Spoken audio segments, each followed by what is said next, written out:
Un saludo para ustedes, queridos estudiantes. Bienvenidos a este encuentro académico. Estamos ya, esta sería la clase número 15. De acuerdo con nuestro programa de estudios, estamos en el tratamiento de la segunda unidad, que se refiere a todo lo que es la teoría del conocimiento. En este momento hemos ya visto lo que es el problema de la posibilidad del conocimiento y nos encontramos en el análisis, en la reflexión de un segundo problema, que es el problema ya no de la posibilidad del conocimiento, sino el problema del origen del conocimiento. Y en este asunto de cuál es el origen del conocimiento, ¿verdad? Hay dos posiciones teóricas en la teoría del conocimiento. La primera posición teórica respecto del asunto del origen del conocimiento es el planteamiento racionalista, ¿sí? Y la segunda posición es el planteamiento, digamos, del empirismo. En la cuestión racionalista lo que va a plantear es que el origen del conocimiento se lo encuentra en la razón, ¿sí? No se lo va a encontrar en la experiencia o en el contacto que el sujeto tenga con el mundo, con todo aquello que no es él, con la alteridad. Claramente para los racionalistas el fundamento de la verdad no está en la realidad en tanto que realidad existente, sino que está en lo real, pero entendiendo que lo verdaderamente real no cae en el orden de la existencia. Es decir, aquello que es verdaderamente real es aquello que tiene suficiencia constitucional y por tanto es infinito, ¿verdad? Es eterno. Y justamente por esto es que ellos van a postular la necesidad lógica de que exista, y así lo consideran ellos, de que exista una dimensión metafísica de lo real, la cual dimensión metafísica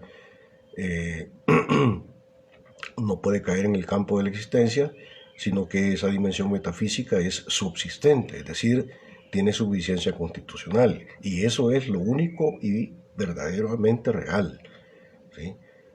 Lo otro, el orden de la existencia, solamente son sombras de realidad, ¿verdad? O únicamente es real en tanto que está enraizado con esa dimensión metafísica. Por eso, para el racionalismo, el fundamento de la verdad es la razón. ¿Sí? Eh, la visión del empirismo es contraria, es distinta al planteamiento del racionalismo. Vamos a examinar el día de hoy la cuestión del empirismo, vamos a ver también la postura del intelectualismo, la cuestión del a priorismo, y al final vamos a tocar un poco cuál sería la propuesta, digamos, de Marx, del marxismo de Marx, en cuanto a lo que es la filosofía de la praxis. Eso será lo último que vamos a ver el día de hoy. Hablando de la cuestión del empirismo, ¿verdad? El empirismo, contrariamente al racionalismo, es una postura teórica en teoría del conocimiento que propone que el fundamento del conocimiento no es la razón, no es el intelecto, ¿sí? No es el logos o la mente, sino que es justamente la experiencia. Toda verdad proviene de la experiencia que el sujeto tiene en esa relación que tiene, en esa subcorrelación con el orden de lo real existente, ¿sí? Hay que tener en cuenta de que para la visión de los empiristas lo real, ¿sí? Lo verdaderamente real cae en el orden de la existencia, ¿sí? Contrariamente a la visión racionalista. Dicen los empiristas que no hay nada en la razón que no provenga de la sensación, es decir, de ese contacto del sujeto con el orden de la realidad existente. Conciben la mente como una especie de página en blanco, la cual página en blanco, ¿sí?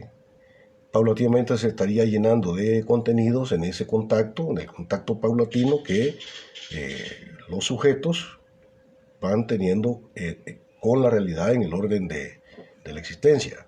Ahora bien,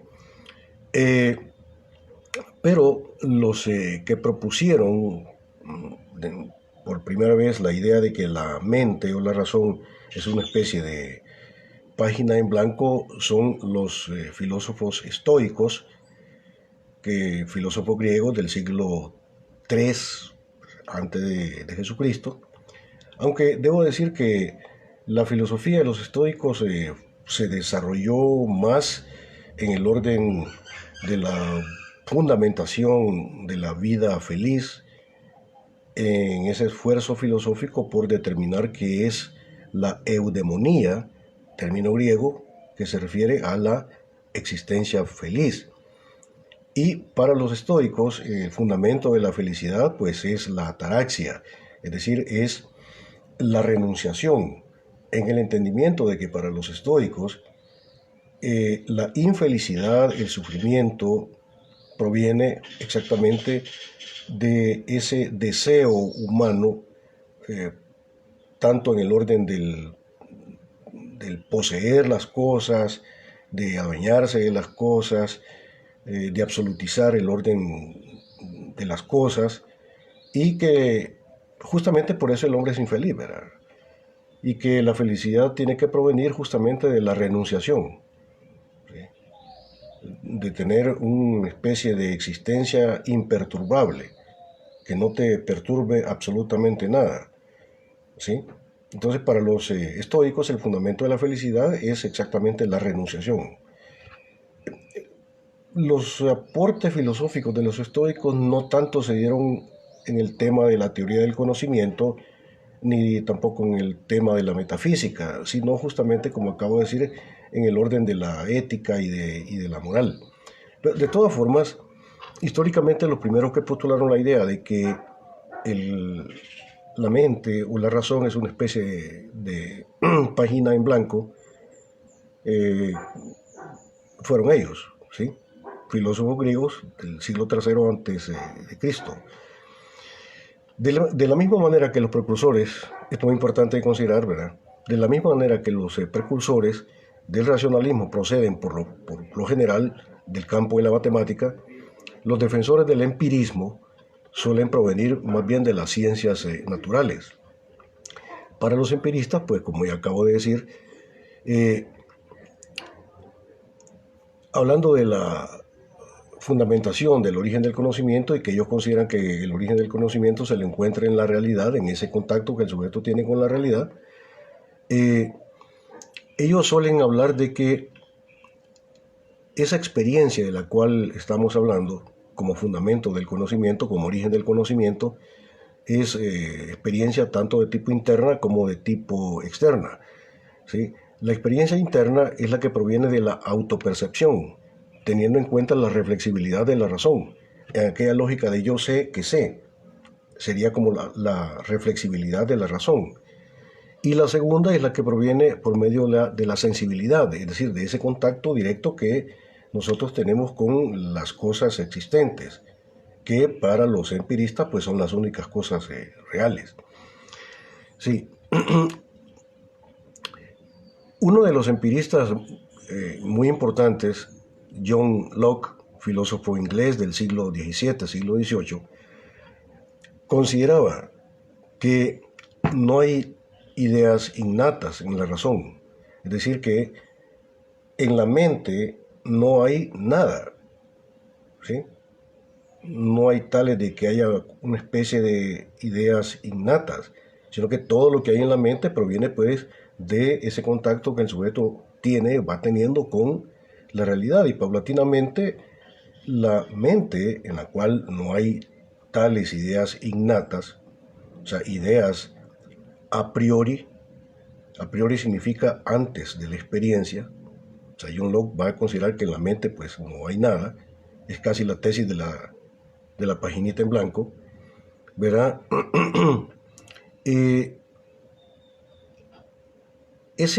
John Locke va a considerar que todo lo que hay en la mente pues proviene justamente de la experiencia, de ese contacto que se tiene con la realidad. Y va a proponer John Locke que no hay tales ideas innatas y que el fundamento de toda verdad es la experiencia. Pero a la experiencia interna le llama reflexión, en tanto que a la experiencia externa le llama sensación. Los contenidos de la experiencia son ideas o representaciones ya simples o complejas. Sí, estas últimas, es decir, las ideas complejas, se componen de las ideas simples, las cualidades sensibles primarias y secundarias pertenecen a estas ideas simples. Una idea compleja, por ejemplo, es la idea de ser, la idea de cosa, la idea de esencia, la idea de sustancia, que es la suma de las propiedades sensibles de la cosa. Es decir, para John Locke, las ideas complejas, como la idea de sustancia, la idea de ser, ¿verdad? E incluso la idea de Dios, que sería una idea compleja, no es más que la correlación sintética, no es más que la sumatoria de las ideas simples. No hay nada más que eso. Dice John Locke que el pensamiento no agrega un elemento nuevo en ese proceso de conocimiento, sino que se limita a unir unos con otros los distintos datos de la experiencia. Por lo tanto, en nuestros conceptos no hay contenido, nada que no proceda de la experiencia interna o externa. Para Locke, pero Locke, aquí hay una cuestión y por eso justamente el pensamiento de John Locke en teoría del conocimiento va a caer en autocontradicción lógica, como ya lo vamos a ver, ¿sí? John Locke considera que las verdades de la matemática, el valor lógico de dichas verdades, de las verdades de la matemática, no proceden de la experiencia, sino que se encuentran enteramente fundamentadas en la razón, ¿sí? Y es por ello que dichas verdades pueden tener rigor lógico y validez universal. O sea, por una parte, lo que está diciendo que toda verdad, todo conocimiento proviene pues del contacto del sujeto con la realidad, excepto las verdades de la matemática, que no proceden de ese contacto del sujeto con la realidad, porque las verdades de la matemática están absolutamente fundamentadas en las propiedades lógicas internas de la razón. Y entonces Locke cae en autocontradicción lógica al admitir verdades a priori. Es decir, a priori significa que no dependen de la experiencia y por tanto está admitiendo la existencia de verdades, es decir, todas las verdades de la matemática, como verdades a priori que no se van a fundamentar en la experiencia. Entonces cae allí en autocontradicción lógica. De la misma manera, David Hume, igualmente filósofo empirista, y al igual que John Locke, filósofo inglés, John Locke, filósofo inglés del siglo XVIII de nuestra era, para él las percepciones a las que se refiere John Locke se dividen en impresiones e ideas. Por impresiones entiende las vivas sensaciones que tenemos cuando vemos, oímos, tocamos, etc. Hay entonces impresiones de las sensaciones y también impresiones de la reflexión. Por ideas, entiende David Hume, entiende las representaciones de la memoria y de la fantasía, que son representaciones menos vivas que las impresiones y que surgen en nosotros sobre la base de las impresiones sensibles. Ahora bien, David Hume sienta este principio. Todas las ideas proceden de las impresiones y no son nada más que copias de las impresiones, ¿sí? Las impresiones son aquellas sensaciones que nos vienen por el contacto, por el ver, oír, tocar de la realidad. Esas son las impresiones. Entonces, lo que está diciendo David Hume es que todo lo que hay en la mente, ¿sí?, proviene de ahí. Y que la mente lo que puede hacer es únicamente ordenarlas, sintetizarlas, complejizarlas y correlacionarlas. Pero no pone nada nuevo. Ahora bien, para David Hume, este es el principio o criterio de validez objetivo de los conceptos, de las ideas. O sea, una idea, un concepto es válido si se corresponde con las impresiones que provienen de los sentidos. Y por tanto para John Locke como para David Hume, el origen de la verdad o el origen del conocimiento está en la realidad existente. ¿Sí? Ahora bien, pero es el caso que también para David Hume, es el caso que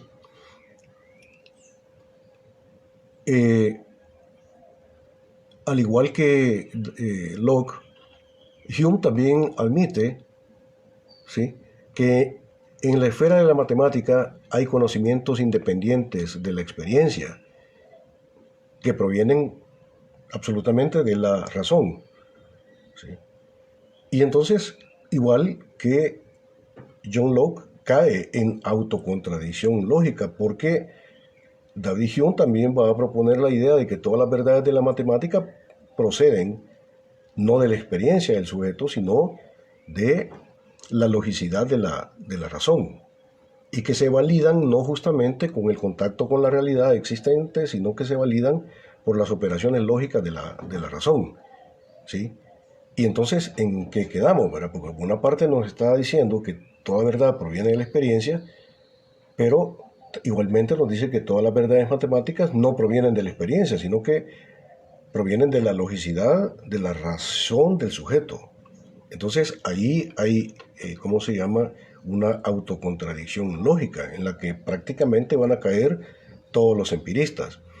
Ahora, exactamente por eso, porque en la visión de los empiristas hay una especie de absolutización de lo real en tanto que real dado, ¿sí?, y para ellos no hay más realidad que esa, que la realidad existente. Por eso es que ellos tienen una propensión de descalificar y de criticar toda la fundamentación y posibilidad de la filosofía como metafísica. ¿Sí? Porque si para ellos el fundamento último de lo real está en el orden del existente, y el orden del existente es exactamente finito y no es infinito ni eterno, entonces no puede haber un fundamento infundamentado. ¿Sí? Y ahí caen en una imposibilidad de la fundamentación de la metafísica o de la filosofía como tal. En este sentido, el pensamiento empirista de John Locke y de David Hume entrarían en abierta contradicción con el planteamiento de Parménides, siglo V, siglo VI antes de Jesucristo, ¿verdad? En el sentido de que para Parménides la filosofía es una reflexión que estudia lo real en tanto que es decir, estudia lo real en tanto que está fundado en el ser. ¿Sí? Pero el ser no es del orden de la existencia. El ser es eterno, tiene su vigencia constitucional y por tanto se basta a sí mismo para ser lo que es. Eso es lo que es el ser. Y por tanto el origen, para Parménides, el origen, digamos, del carácter de realidad de las cosas no está en el orden de la existencia de las cosas, sino que está más allá del orden de la existencia de las cosas. ¿Sí? Entonces, por eso el pensamiento empirista va a caer en abierta contradicción con la fundamentación filosófica que hace Parménides de la metafísica. Bien, eso sería lo que es el empirismo, ¿verdad? Ahora vamos a examinar brevemente cuál es la posición en teoría del conocimiento de la postura del intelectualismo. El planteamiento intelectualista quiere plantearse como un punto intermedio entre el racionalismo y el empirismo. Intenta ser como un punto intermedio, ni lo uno ni lo otro, ¿verdad? Una especie de mediación. En la filosofía antigua fue Aristóteles el precursor de la visión, de la postura del intelectualismo en teoría del conocimiento.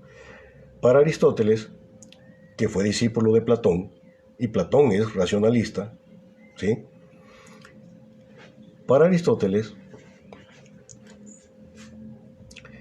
las ideas de Platón, las ideas que propuso Platón, no se encuentran fuera de esta realidad, sino que están dentro de este mundo. Recuerdan ustedes que Platón nos decía que hay una dimensión de la realidad que no cae en el orden del de la existencia, y que esa dimensión de la realidad es la dimensión real, plenamente real, ¿sí? Pero no es el orden de la existencia, y que el fundamento de la verdad está exactamente en ese mundo subsistente, en ese mundo, esa dimensión metafísica de la realidad, pero que no es este mundo, ¿sí? Platón nos planteaba la idea de un transmundo, de un mundo más allá de este mundo, que es el único que es verdaderamente real, porque es eterno, porque es infinito, porque no está lanzado al tiempo y al espacio. Entonces, lo que dice Aristóteles, que fue alumno, discípulo de Platón, que dice Aristóteles que, bueno, no es cierto, era que su maestro se equivocó y que la única realidad que hay, pues es esta realidad lanzada al tiempo y al espacio, ¿verdad?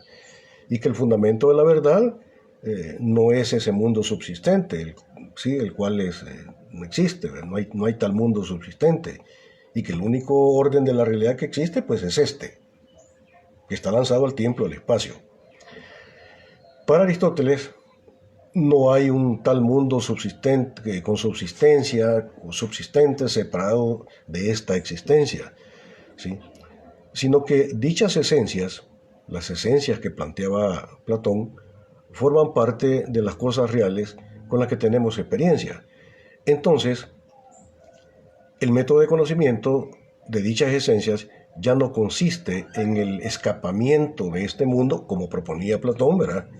Platón, recuerden ustedes que planteaba que el método de conocimiento es la anamnesis, es decir, la recordación, y que como no hay verdad en este mundo, pues lo que hay que hacer es desarrollar un proceso de escapamiento de esta realidad, un proceso de desmundanización para enraizarse con el orden de, digamos, de lo plenamente real, que es el orden de esa dimensión metafísica de la realidad, ¿sí?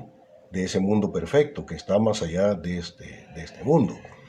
Entonces, dice Aristóteles que, pues que no, ¿verdad? Que el método de conocimiento no implica necesariamente ese proceso de desmundanización, ¿verdad? Y que todo lo contrario, ¿verdad? Que el método de conocimiento debe consistir justamente en un proceso de mundanización, de estar en contacto directo con el orden de las cosas reales existentes, ¿sí?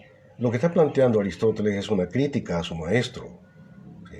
Si su maestro hablaba de la existencia de un mundo subsistente, de un mundo perfecto más allá de este mundo, pues Aristóteles va a decir que no, ¿verdad? Que no hay tal mundo subsistente y que el único mundo que hay es este, y por tanto el método de conocimiento, ¿sí?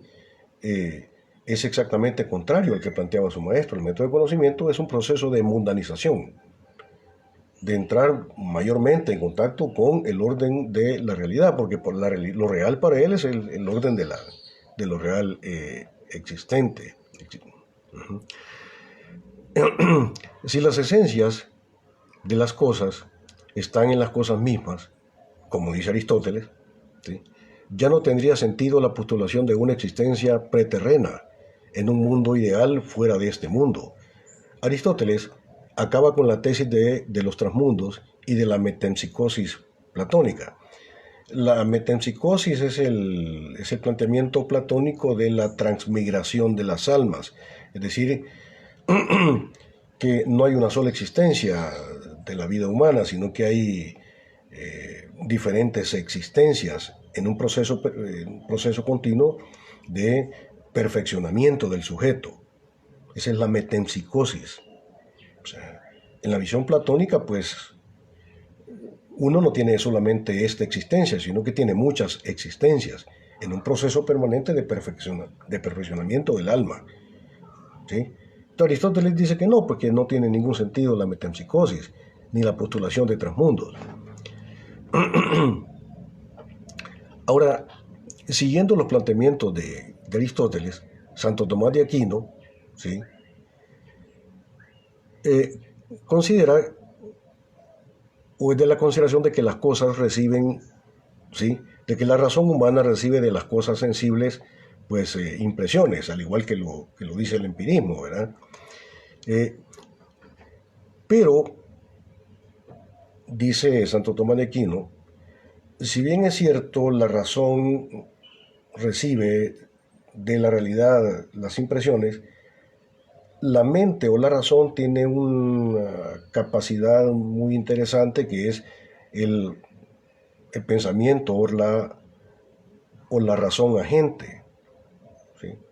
Y que a través del pensamiento el ser humano pues, puede construir, sintetizar, correlacionar las impresiones que provienen de la realidad.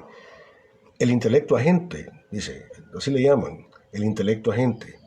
El intelecto agente extrae de ellas, es decir, de las sensaciones, las imágenes esenciales generales. El intelecto posible o pasivo recibe en sí estas imágenes y juzga entre ellas. ¿Sí? De los conceptos esenciales así formados se obtienen después, por medio de otras operaciones del pensamiento, los conceptos supremos y más generales, como los conceptos contenidos en las leyes más generales del pensamiento. Ahora bien, examinando el asunto, examinando la propuesta, digamos, del intelectualismo, diríamos nosotros que el intelectualismo cae en una autocontradicción lógica. ¿Sí? Cae en una autocontradicción lógica, pues no es válido, lógicamente, postular una esencia metafísica con suficiencia constitucional que al mismo tiempo sea física y determinada por un ser finito. ¿Sí? El orden de lo finito es por definición algo que no puede ser y fundamentarse por sí mismo desde su existencia espacio-temporal finita. Esto es lo que vio Platón. Platón lo vio, lo consideró, y por eso propuso la idea de que la verdad no puede provenir del orden de la existencia. Platón lo vio, pero no lo vio Aristóteles. ¿Sí? Pero esto quedó oculto a la visión de Aristóteles y también a la visión de Santo Tomás de Aquino. Aún si se postulara que lo finito aún si se postulara que lo finito está enraizado en lo infinito, porque el orden de la sensibilidad existente es infinitamente finita, ¿sí? Aún si se postulara la idea, ¿sí?, de que el orden de lo finito, es decir, el orden de la existencia, está enraizado con la dimensión infinita de las cosas, bajo el concepto de que las cosas existentes son infinitamente finitas, sería como un método de escapamiento de la autocontradicción lógica, habría en ello una disolución de la finitud y un afianzamiento del carácter infinito que fundamenta como fundamento y fundamentado lo finito y existente. ¿Sí? Entonces, ese intento de fundamentar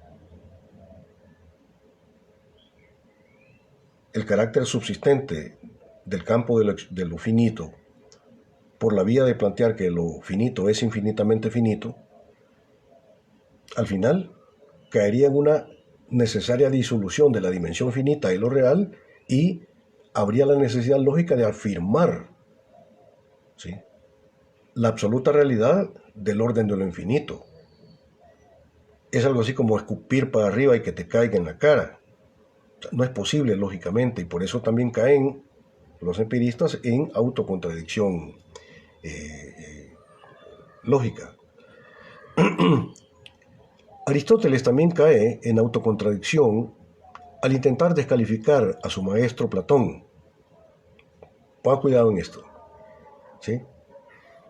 Aristóteles también cae en autocontradicción al intentar descalificar a su maestro Platón, al afirmar que no hay tal realidad perfecta más allá de esta realidad determinada, porque el mismo Aristóteles, ojo, el mismo Aristóteles, se ve en la necesidad lógica de afirmar que el teos, es decir, Dios, no existe, pero es.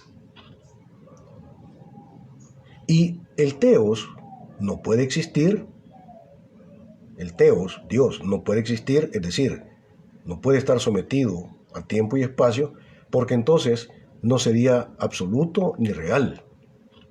Con lo cual, Aristóteles se ve en la necesidad de afirmar que la verdadera realidad del ser no se la puede encontrar en el campo de la sensibilidad existente. Y entonces es de lógica la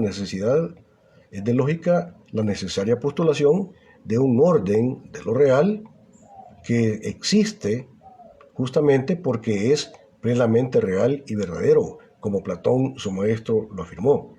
Es decir, hay una autocontradicción lógica en el planteamiento aristotélico en el sentido de que, por una parte, en teoría del conocimiento nos está absolutizando el orden de la existencia y lanzando la idea de que el fundamento de la verdad se la encuentra en el orden de la existencia a través de ese contacto que el sujeto tiene con la realidad, en el campo de la teoría del conocimiento. Pero en el campo de la metafísica, ¿sí?, en el campo de la ontología, el mismo Aristóteles, ¿sí?, se ve en la necesidad lógica de postular que la verdadera realidad no está en el campo de la existencia, ¿sí?, que el ser, es decir, el teos, ¿sí?, el teos no existe, porque existir significa estar sometido a la espacio-temporalidad, estar sometido a la dimensión de la existencia.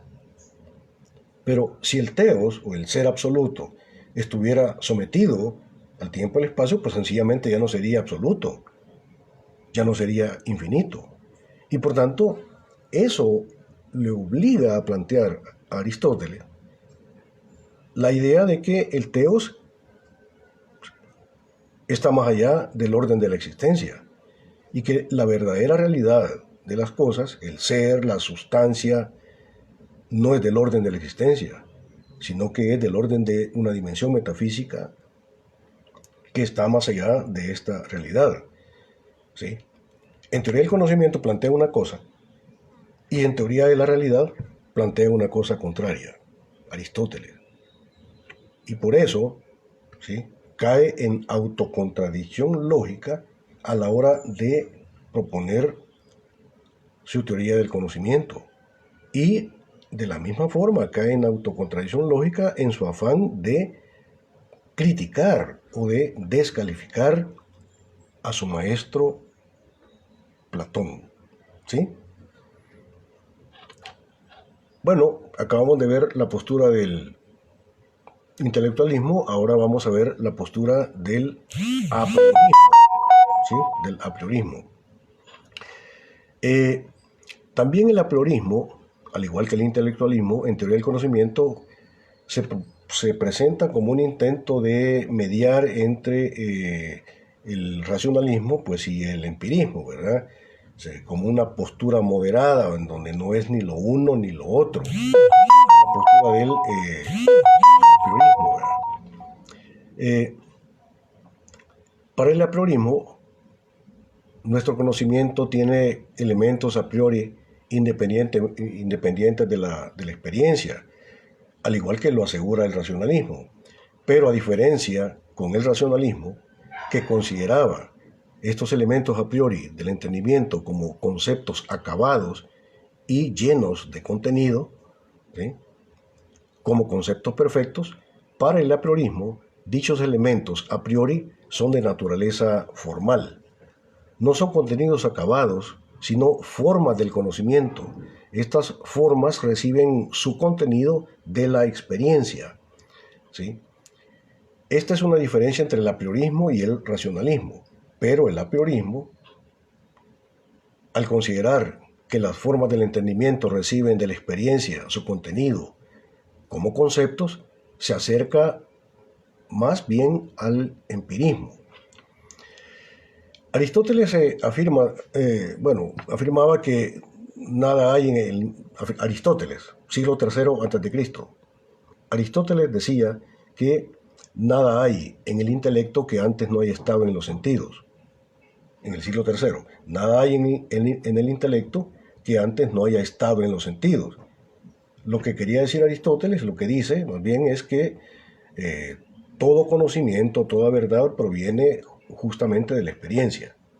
No hay nada en la razón que antes no haya pasado por los sentidos. A ese planteamiento, sí, Jorge Guillermo Leibniz, filósofo alemán del siglo XVII y siglo XVIII, responde, ¿sí? En el siglo XVII, siglo XVIII, Leibniz responde al planteamiento aristotélico y dice Leibniz, ojo, dice, nada hay en el intelecto que antes no haya estado en los sentidos, excepto el intelecto mismo. Repito, nada hay en el intelecto que antes no haya estado en los sentidos, excepto el intelecto mismo.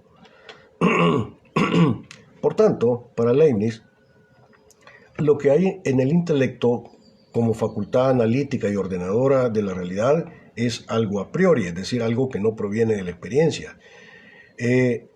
Estos factores a priori vendrían a ser como receptáculos vacíos que son llenados con las sensaciones que proceden de la experiencia. Según el principio del apriorismo, los conceptos sin las intuiciones son vacías y las intuiciones sin los conceptos son ciegos.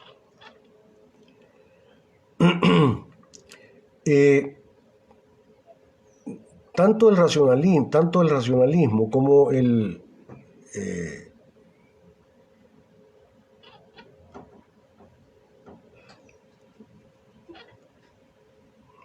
bueno, quiero precisar un detalle, ¿verdad? En la visión del apriorismo,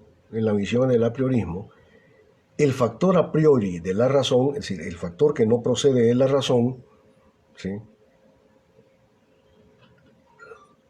El factor a priori que no procede de la experiencia, ¿sí? Procede exactamente del orden de la razón, procede justamente del orden del pensamiento. Es la razón la que pone las formas a priori del entendimiento en la materia empírica y así construye los objetos concretos del entendimiento. Así, las ideas que se hace la razón cognoscente de las cosas no son de las cosas, sino que son de la razón que ordena el caudal caótico de sensaciones que proviene de la realidad existente para formar la idea de la realidad, ¿sí? Pero realmente no son ideas de la realidad, sino que son ideas construidas, ¿sí? Justamente por la razón. Entonces, diríamos nosotros que en la visión del apriorismo, ¿sí?, es la razón la que ordena el mundo. Es la razón la que ordena el mundo. Ahora, el fundador del apriorismo es Kant, Immanuel Kant. En la visión de Kant, en el proceso de conocimiento hay dos factores. Lo que pone la razón y lo que pone el orden de lo real existente. Entonces lo que dice Kant es que el orden de lo existente, que es el orden de lo dado, en ese proceso de conocimiento entre un sujeto cognoscente y una realidad que es conocida, lo que pone el orden de la existencia es un caos de sensaciones que llegan a la razón, pero es un caos de sensaciones. Son sensaciones que no tienen orden, no tienen lógica, no tienen sentido. Eso es lo que pone el orden de la realidad existente. Esas son las impresiones sensibles. Y la razón es la que a partir de esa, digamos así, materia prima, de ese caos de sensaciones que vienen por el orden de la sensibilidad, ¿sí?, es la razón la que a través, ¿sí?, de las categorías a priori del intelecto ordena y construye los conceptos, ordena y construye las ideas y da forma y sentido a ese caos de sensaciones. Entonces, en ese proceso de conocimiento hay algo que pone la razón, que es exactamente la idea, el concepto, lo que la cosa es, y el caos de sensaciones que proviene por el lado de la sensibilidad. Pero en la visión del apriorismo, o sea, es la mente, la razón, la que ordena al mundo. Es la mente, la razón, la que determina qué son las cosas. Las cosas son caos, las cosas son un desorden. Y en el proceso de conocimiento lo que las cosas ponen es exactamente eso, caos, un caos de sensaciones. Entonces, no es la experiencia la que construye la razón, no es el mundo el que construye el sujeto, sino que es al revés. Es el sujeto que construye, el mundo. La realidad es construida justamente por la subjetividad, por la intervención de la razón a través de las categorías a priori del entendimiento humano. Esto es lo que sería el apriorismo.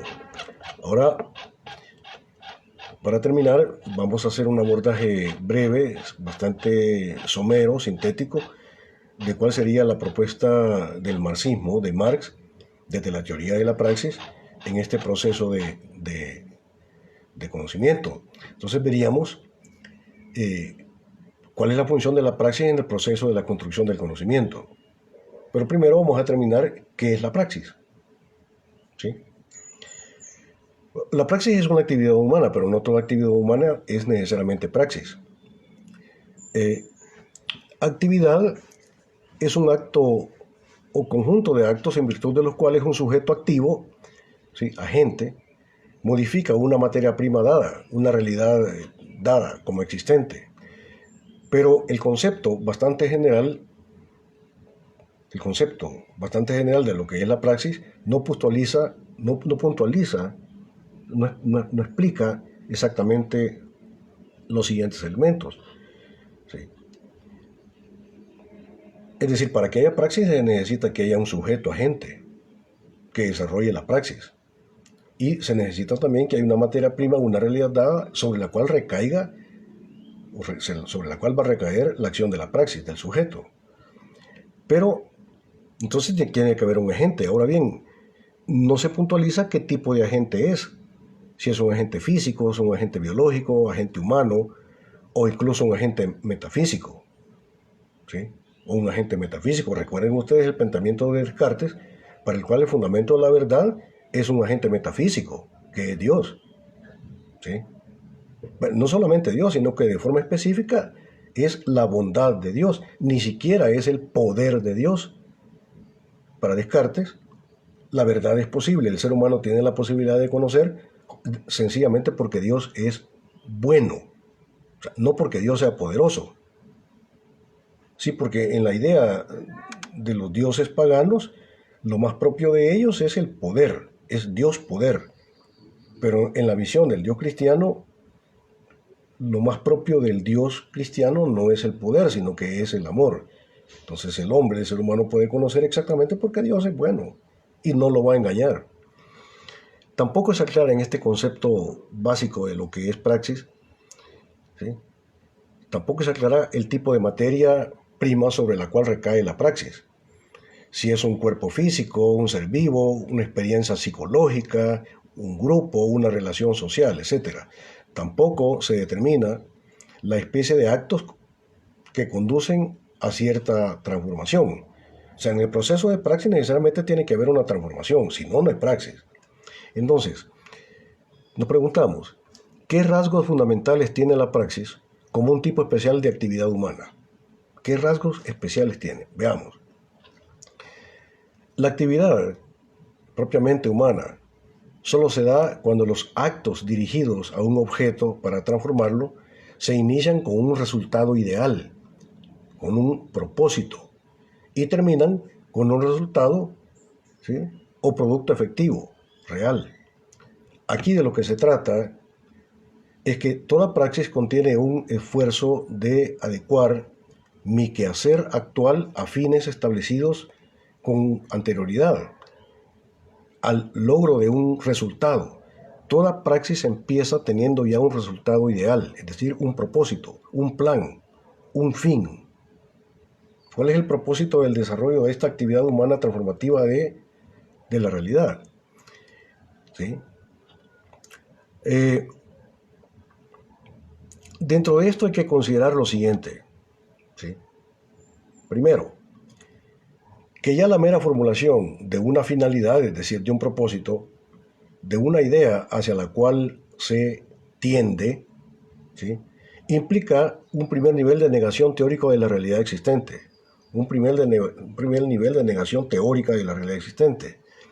¿Sí? Las finalidades surgen precisamente porque la realidad existente en la cual se vive es limitada y limitativa y no responde a los reales intereses de la persona, clase social o conglomerado humano. Es decir, la idea de proponerte un propósito implica necesariamente de que el orden de lo que existe es algo que no te satisface, es algo con lo cual no estás de acuerdo y por eso te propones transformarlo. Y allí hay un primer nivel de negación teórica del orden de lo dado. ¿Sí? Entonces ahí, desde ese momento, como una negación teórica del orden de lo dado, y que te planteas el orden del, ¿sí?, de lo que deseas que haya, está ya postulando un nivel del deber ser. Hay una negación del orden del ser, pero te vas a proponer hacia dónde quieres llegar. Y estás postulando entonces, ¿sí?, un orden del deber ser. Un orden del deber ser que te parece como una negación teórica del orden de lo que es. Sí, el plano del deber ser niega el plano del ser actual. Segundo, ¿sí?, la finalidad es algo que aún no existe, pero que debe, ¿sí?, existir, que es el nivel de la reflexión ético-filosófica. Ojo, ¿sí? La finalidad o el propósito que se plantea el sujeto es algo que aún no existe, pero que el sujeto lo propone como algo que debe existir. Y desde ese momento que se está postulando un deber ser, ¿sí?, ese ejercicio de la postulación, de la construcción de un deber ser como negación del ser actual, implica la presencia de la reflexión del orden ético-filosófico. Pero el sujeto no solamente se va a postular un orden del deber ser, que como acabo de decir, cae en el campo de la ética en la dimensión filosófica, sino que se pregunta también el campo de lo posible. ¿Sí? Por eso es que la finalidad es algo que aún no existe, pero debe y puede existir. Cuando te planteas la dimensión del campo de lo posible, ya no estás en el campo de la ética y la filosofía, sino que estás en el campo de la ciencia. Es la lógica científica la que te va a esclarecer el orden de lo que es posible en la consecución de ese deber ser que tú planteas. ¿Sí? Esto significa que la formulación de una finalidad es algo que no ocurre de manera antojadiza. La postulación de un deber ser no es algo que ocurre de manera antojadiza. ¿Sí? Por eso decía Marx, por eso decía Marx, ¿sí?, que el comunismo, o el socialismo científico, o la dictadura del proletariado, no es lo que tal o cual trabajador asalariado en forma individual se imagine que es la sociedad comunista, que es la dictadura del proletariado o que es el socialismo científico.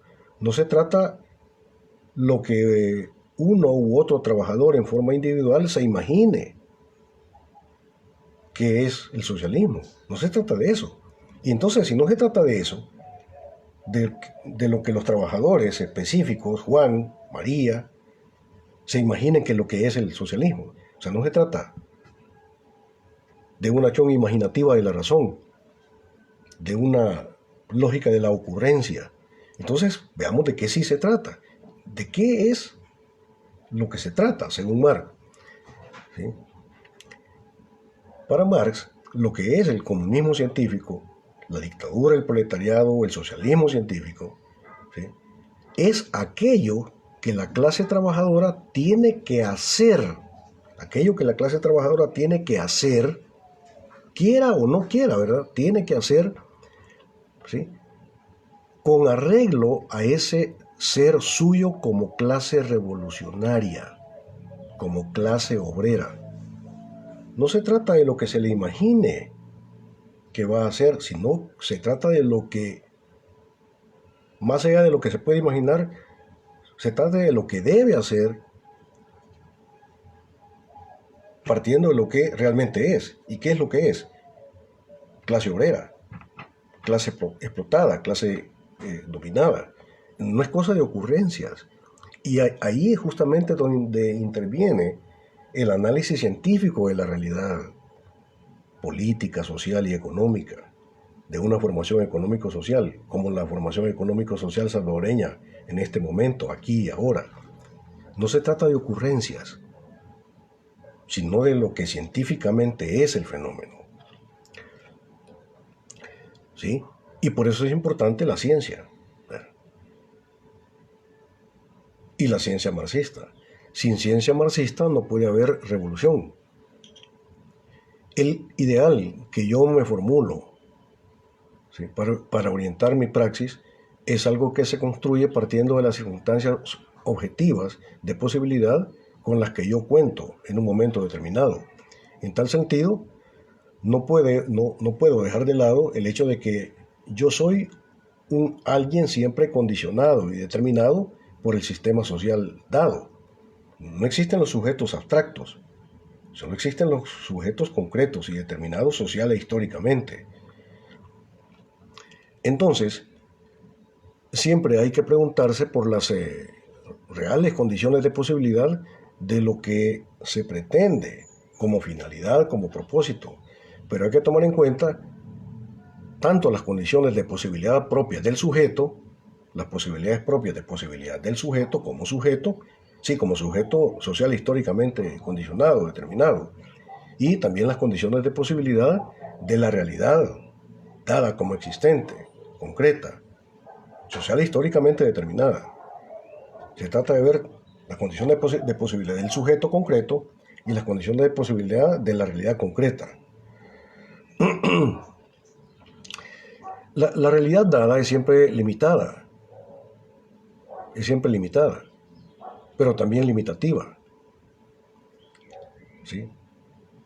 Abre posibilidades, el orden de lo dado existente abre posibilidades, pero también cierra o limita ciertas posibilidades. Las hay algunas posibilidades más factibles que otras, pero hay que considerar que el campo de posibilidades no solo está determinado por el orden de lo que es real existente aquí y ahora, ¿sí?, sino que el campo de las posibilidades está también determinado por la acción transformativa del sujeto. ¿Sí? Posible no es solamente aquello que permite el orden de lo dado, la funcionalidad del orden de lo dado, el sentido y la fuerza de imposición del orden de lo dado. ¿Sí? La categoría de posibilidad tiene que ver también con los procesos de posibilitación. Hay cosas que en este momento no son posibles, pero a través de la praxis transformativa de la realidad que puede desarrollar un sujeto que tiene una visión científica de la realidad, puede posibilitar, es decir, construir posibilidades para que aquellas cosas que en este momento no son posibles puedan serlo, a través de la acción transformativa de un sujeto concreto con una visión científica del orden de lo real. ¿Sí? Si no tenés una visión científica de los fenómenos, en este caso de los fenómenos sociales, económicos y políticos y culturales, lo cual solamente se puede tener si tenés una visión científica marxista de la realidad, no podés desarrollar también una praxis verdaderamente transformativa. ¿Sí? la finalidad que yo me planteo en base a la condición objetiva de posibilidad guía mi praxis en todos los momentos de la acción. El ideal planteado me orienta guiándome de diferentes formas, a nivel de cómo hacer las cosas, qué actitud efectiva o psicológica debo adoptar para ordenar mi praxis, qué medios debo utilizar para el desarrollo de la praxis y qué ubicación debo adoptar dentro del conjunto de las cosas reales para el logro de mi propósito.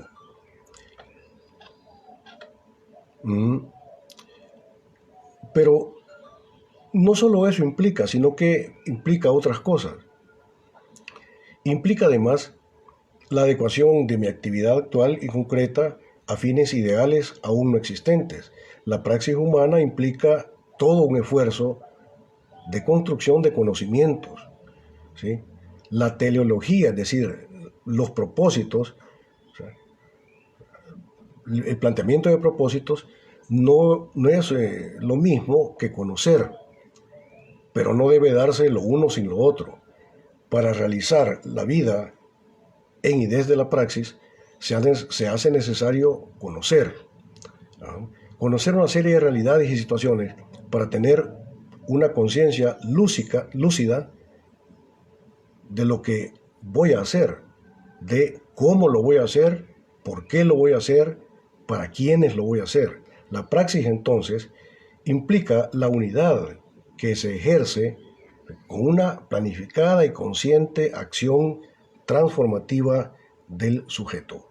Ahora bien, hay diferentes niveles de la praxis. Diferentes niveles de la praxis. Algunos de estos niveles son verdaderamente praxis y otros no lo son. El primer nivel de la praxis es un nivel de la mera modificación de la realidad. ¿Sí? El nivel de la modificación de la realidad. En el pensamiento de la lógica de la modificación de la realidad, el término resultativo de la praxis es un mero reacomodo de los elementos integrantes de una totalidad, pero sin tocar su núcleo esencial. Por eso, la totalidad sigue siendo lo que es, ¿sí? No pierde la cualidad de su ser lo mismo. De manera popular diríamos nosotros que este primer nivel de la praxis, que es una mera modificación de la realidad, ¿sí?, puede expresarse con aquel dicho popular, ¿sí?, de que se trataría de una acción humana, ¿sí?, que no es transformativa y que sería más o menos como la misma mica, solo que revolcada. Bien. En la lógica de la mera modificación de la realidad, que no toca las estructuras esenciales de la realidad y que no hay transformación, ¿sí?, ahí no hay praxis. En la lógica de la modificación no hay praxis. Veamos el segundo nivel. En el nivel de la práctica reiterativa. En el nivel de la práctica reiterativa. Aquí no hay creación de algo distinto, sino solo creación de más elementos de la misma cualidad. No se crea un otro, sino que se crea más bien otro uno, es decir, más de lo mismo, ¿sí? Es, por ejemplo, la práctica del trabajador asalariado. Voy a tratar de explicar en qué consiste la praxis reiterativa o el nivel reiterativo de la praxis. Es exactamente lo que el trabajador asalariado hace todos los días que se presenta a la fábrica. Yo ya les expliqué en otra sesión de clase que cada vez que Juan se presenta a la fábrica, a la fábrica, Juan hace cosas de las que se da cuenta y hay otras cosas que hace pero no se da cuenta. Cada vez que Juan se hace presente a la fábrica, no hace más que desarrollar una práctica reiterativa. Es decir, es un afianzamiento de la lógica de la realidad. Juan, a la hora de producir los zapatos en la empresa, por supuesto que produce zapatos y de eso se da cuenta. Pero además de que produce zapatos, ¿sí?, reproduce el sistema, fortalece el sistema, porque lo determina como un así se hacen las cosas y así se deben hacer las cosas. No hay crítica del orden de la realidad, de la funcionalidad de la realidad. No hay crítica de los propósitos de la realidad capitalista existente. Simplemente es una acción de sometimiento del sujeto en el proceso de producción de zapatos, y el resultado de ese proceso de sometimiento del sujeto en el proceso de producción de zapatos es el fortalecimiento del sistema, el afianzamiento del sistema. Pero no solo eso hace Juan el día que va a producir zapatos, sino que además fortalece a su enemigo de clase. Yo les dije, y espero que a estas alturas ya esté bastante entendido, la sociedad salvadoreña es una sociedad capitalista, de un capitalismo subdesarrollado y dependiente. ¿Sí? Dependiente de la economía capitalista mundial globalizada, pero sobre todo de los Estados Unidos. Entonces somos una sociedad capitalista, subdesarrollada y dependiente. Eso es lo que somos. Y en la sociedad capitalista hay dos clases sociales fundamentales, no hay más, solo dos clases, como clases. La clase capitalista y la clase trabajadora, la clase obrera. Solo hay dos clases. ¿Sí? Y cada una de estas clases tiene un proyecto histórico.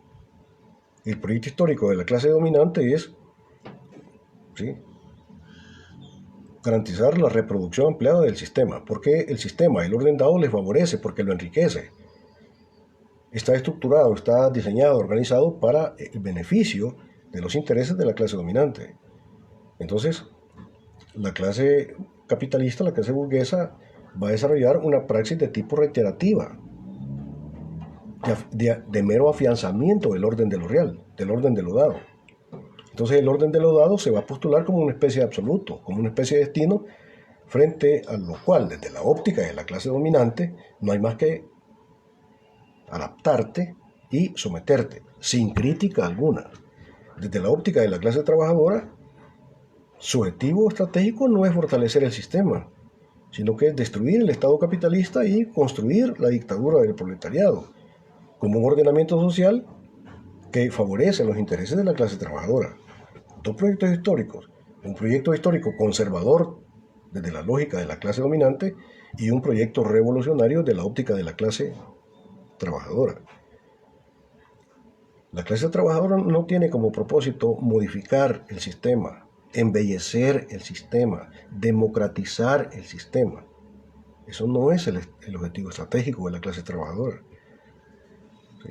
Y cada vez que la clase trabajadora participe en los procesos electorales, lo que hace es fortalecer el orden de la existencia, y por tanto, esa acción de la clase trabajadora de ir a votar, lo que hace es fortalecer el sistema, y por tanto es una acción de tipo reiterativa, es más de lo mismo, no hay crítica al sistema. ¿Sí? Entonces, la acción de Juan cuando trabaja es una acción de tipo reiterativa que afianza, fortalece el sistema. Sí. No hay crítica. No se puede desarrollar desde una crítica de tipo reiterativa o de una acción meramente modificadora de la realidad, no se puede desarrollar una verdadera negación de la negatividad de la lógica del sistema capitalista. Sí. Vamos a ver un tercer nivel de la praxis, que es el nivel de la praxis creativa. Aquí la actividad humana, que es praxis, sí transforma los elementos esenciales de una totalidad, es decir, por ejemplo, el sistema capitalista, en virtud de lo cual se crea una realidad que antes no existía. Diríamos que se trae a la existencia algo inédito y distinto a todo aquello que existe en un momento determinado. Por tanto, ahí sí hay un proceso de creación de la realidad.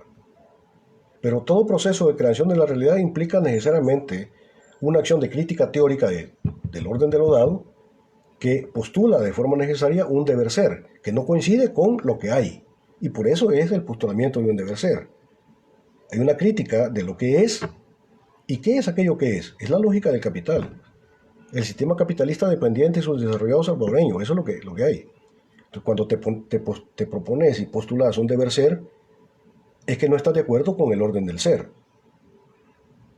Y empieza, pues, por una crítica de tipo teórica, pero la crítica teórica te va a llevar y te va a iluminar una crítica práctica. Una crítica práctica. Y la lógica de la crítica práctica que se ilumina desde la crítica teórica guiada por el conocimiento científico de la realidad histórico-social que solo, única y exclusivamente te la va a proponer el marxismo-leninismo, tiene que ver con aquello que yo te planteé antes de la tesis 11 de Marx. Marx desarrolla una crítica filosófica en contra de Ludwig Feuerbach, que era un filósofo contemporáneo del siglo XIX, siglo XVIII, siglo XIX, con Marx, y Marx lo hace pedazos en 11 tesis, en 11 planteamientos sintéticos. Pues el planteamiento número 11, la tesis 11 de Marx, dice así: los filósofos hasta el día de hoy, se han dado a la explicación del mundo de diferentes maneras, pero de lo que se trata es de transformarlo. Es el llamado a la transformación de la realidad que hace Marx en la 11 tesis sobre Feuerbach. No se trata de tener una relación contemplativa con la realidad, sino que se trata de desarrollar una praxis que implica necesariamente la creación, digamos, creativa de una realidad nueva y superior, como lo sería el socialismo científico o la dictadura del proletariado. Es el nivel de la praxis creativa. Y el cuarto nivel de la praxis es el nivel transformativo de la realidad, el nivel transformativo de la praxis. La praxis humana rompe el orden de lo establecido, toca el núcleo esencial de una totalidad, en virtud de lo cual crea una totalidad diferente, nueva y superior. Aquí la cualidad de la totalidad queda totalmente cambiada. No se crea otro uno, sino que se crea un otro. Sí. Ha habido praxis creativa y también tiene que haber praxis transformativa de la realidad. Sí. Pero la praxis creativa, que necesariamente tiene que postularse un deber ser de la realidad, solamente puede hacerlo si tiene una visión científica de lo real. Y vuelvo a repetir, la visión científica del orden de lo real solamente se puede tener desde una teoría científica, y la única teoría científica es el marxismo-leninismo. ¿Sí? Si no se tiene ese aparataje teórico de análisis, de reflexión, de crítica de la realidad capitalista, o sea, no se puede tener una praxis creativa ni transformativa.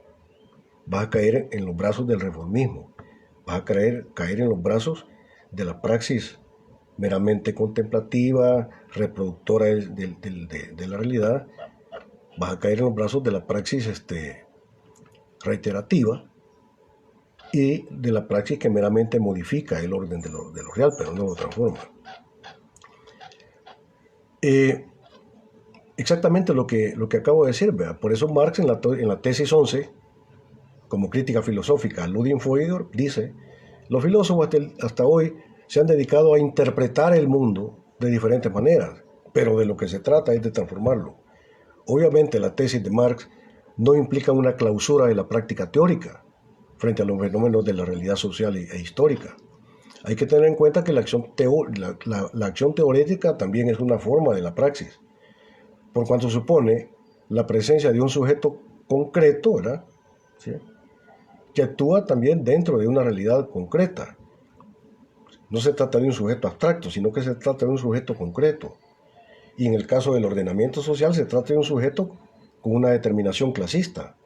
Solo hay dos clases sociales fundamentales en este país: la clase capitalista y la clase trabajadora.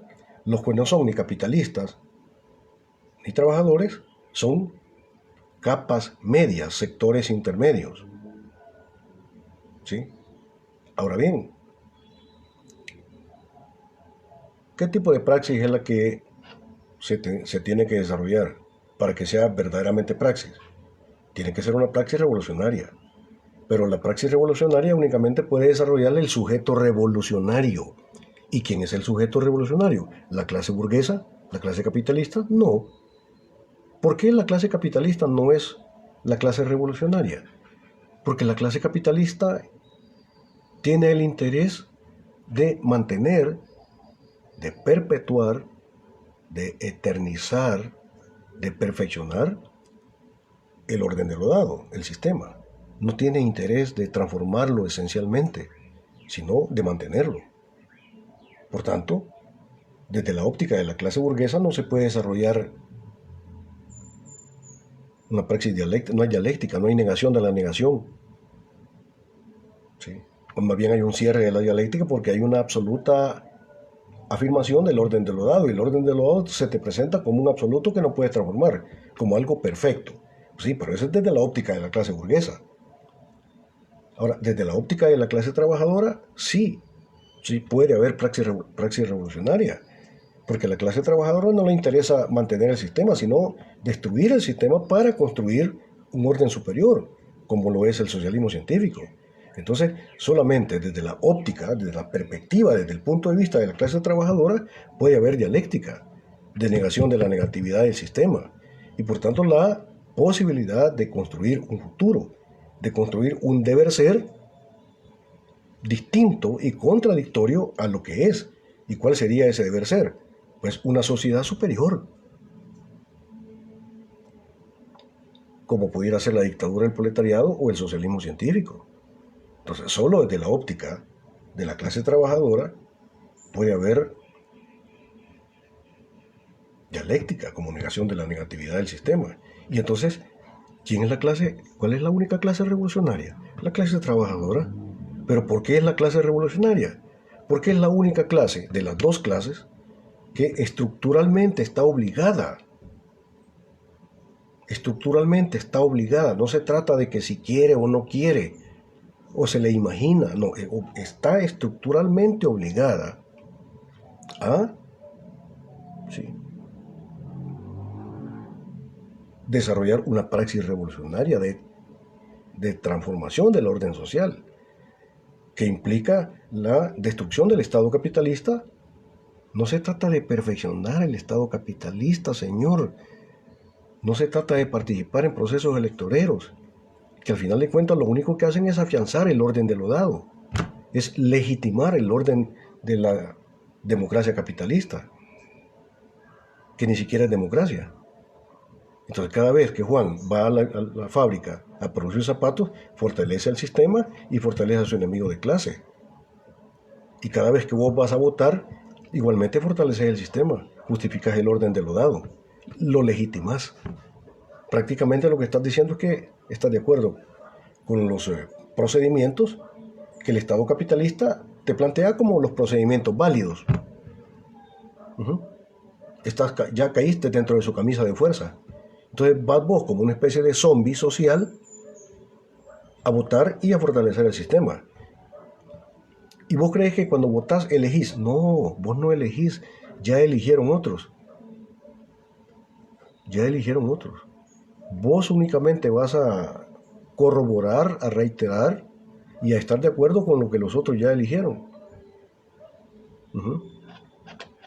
¿Ves? Entonces, la praxis verdaderamente científica, la praxis que es verdaderamente praxis, implica necesariamente una praxis concreta, que tenga a la base una visión científica del orden de lo dado, y el orden de lo dado es la lógica del capital. Y frente a la lógica del capital, la única clase que tiene la posibilidad de desarrollar una crítica dialéctica, una transformación real de la lógica del capital, que es una lógica negativa. ¿Sí? Porque como dice Marx, el capitalismo aniquila a las dos fuentes fundamentales de toda riqueza. ¿Y cuáles son las dos fuentes fundamentales de toda riqueza? La naturaleza, ¿sí?, y el sujeto humano. La lógica del capital mata a la naturaleza y mata al sujeto humano. ¿Sí? Esa es la lógica del capital. Frente a esa lógica del capital, se hace necesario el desarrollo de una praxis revolucionaria. Y solo la clase trabajadora puede desarrollar esa praxis revolucionaria. Ojo, la clase trabajadora, no las capas medias, no los intelectuales. No, la clase trabajadora, la clase obrera. Ellos son los sujetos revolucionarios. Aquí no estamos hablando de los intelectuales. O sea, los intelectuales, como miembros de las capas medias, pueden adoptar como propio el proyecto histórico de liberación de la clase trabajadora. Pero la clase revolucionaria es la clase trabajadora, no las capas medias de intelectuales. ¿Sí? Bueno, para Marx, el más alto nivel de la praxis es exactamente la praxis revolucionaria. Esa es la única verdadera praxis. Y solo si hay praxis revolucionaria puede haber verdadero conocimiento del orden dado. Y solamente si hay verdadero conocimiento del orden dado puede haber verdadera transformación del orden dado. ¿Sí? Entonces, para que pueda haber verdadero conocimiento de lo real, es necesario el desarrollo de una praxis revolucionaria, no conservadora, no reformista en la realidad, sino transformadora de la realidad. Pasen ustedes un feliz día.